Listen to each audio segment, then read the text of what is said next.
আসসালামু আলাইকুম রহমতুল্লাহি অবরাকাতুহু। পাত্র চাই একজন সুন্দরী সুশিক্ষিতা ডিভোর্সি পাত্রের জন্য আর্জেন্ট পাত্র চাই। সম্মানিত ভাই, ভিডিওটি স্কিপ না করে পুরো ভিডিওটি দেখে তারপর আমাদের সাথে যোগাযোগ করবেন।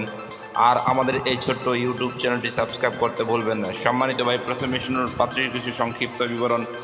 পাত্রীর নাম সিলেক্ট করা পাত্রকে বলা হবে পাত্রীর বয়স 35+, পাত্রীর উচ্চতা 5 ফুট 2 ইঞ্চি, পাত্রীর গায়ের রং উজ্জ্বল ফর্সা, পাত্রীর ওজন 58 কেজি, পাত্রীর রক্তের গ্রুপ এ পজিটিভ, পাত্রীকে দেখতে সুন্দরী ও দেখার মতো আলহামদুলিল্লাহ, পাত্রীর ধর্ম ইসলাম, পাত্রী একজন মুসলিম ও পাত্রী নিয়মিত 5 ওয়াক্ত নামাজ আদায় করেন আলহামদুলিল্লাহ, পাত্রীর জাতীয়তা বাংলাদেশ, পাত্রীর শিক্ষাগত যোগ্যতা বিএ পাস এবং কুরআনের হাফেজা, পাত্রীর পেশা বর্তমানে পাত্রীর কোনো পেশা নেই, পাত্রী বাড়িতে থাকেন, পাত্রীর বৈবাহিক অবস্থা ডিভোর্সি, পাত্রীর ডিভোর্সি ঠিক তবে পাত্রীর কোনো বেবি নেই, পাত্রীর শারীরিক ও মানসিকভাবে সম্পূর্ণ সুস্থ, পাত্রীর শরীরে কোনো রোগ নেই আলহামদুলিল্লাহ, পাত্রীর স্থায়ী ও বর্তমান ঠিকানা ঢাকা, পাত্রীর পেশা পাত্রীদের আর্থিক অবস্থা খুব ভালো আলহামদুলিল্লাহ, পাত্রী দ্বিতীয় বিয়ে করতে আগ্রহী আলহামদুলিল্লাহ।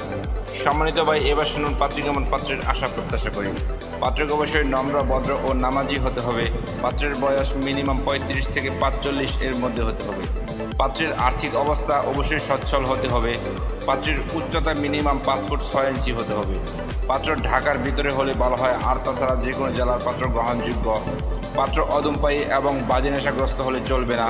পাত্র যে কোনো চাকরিজীবী অথবা ভালো কোনো ব্যবসায়ী এবং প্রবাসী পাত্র গ্রহণযোগ্য, যারা বাইরে সেটেল। কম বয়সী পাত্র নক দিবেন না। পাত্রের সন্তান গ্রহণযোগ্য আলহামদুলিল্লাহ। পাত্রের শিক্ষাগত যোগ্যতা পাত্রের সাথে মানানসই হতে হবে। পাত্রের গায়ের রং শ্যামলা হোক বা ফর্সা হতে কোনো সমস্যা নেই আলহামদুলিল্লাহ। পাত্রকে অবশ্যই শারীরিক ও মানসিকভাবে সম্পূর্ণ সুস্থ হতে হবে। পাত্রের শরীরে কোনো রোগ থাকলে চলবে না। সম্মানিত ভাই, এতক্ষণ তো এই সুন্দরী সুশিক্ষিতা হাফেজা পাত্রীর পুরো ডিটেলস আপনাদের সামনে উপস্থাপনা করলাম। এবার যারা এই সুন্দরী সুশিক্ষিতা হাফেজা পাত্রীকে বিয়ে করতে আগ্রহী ইচ্ছুক, তারাই আমাদের সাথে যোগাযোগ করুন। আমাদের সাথে যোগাযোগ করার জন্য একটি ইমেল অ্যাড্রেস, একটি ফোন নাম্বার দিলাম। সেই ফোন নাম্বারে অথবা ইমেল অ্যাড্রেসে যোগাযোগ করতে পারেন। আমাদের সাথে যোগাযোগ করার সময় ছেলের সিভি এবং পিকচার নিয়ে যোগাযোগ করবেন। সবাইকে অসংখ্য ধন্যবাদ ধৈর্য সহকারে ভিডিওটি দেখার জন্য। এবার দেখুন পাত্রের পিকচার।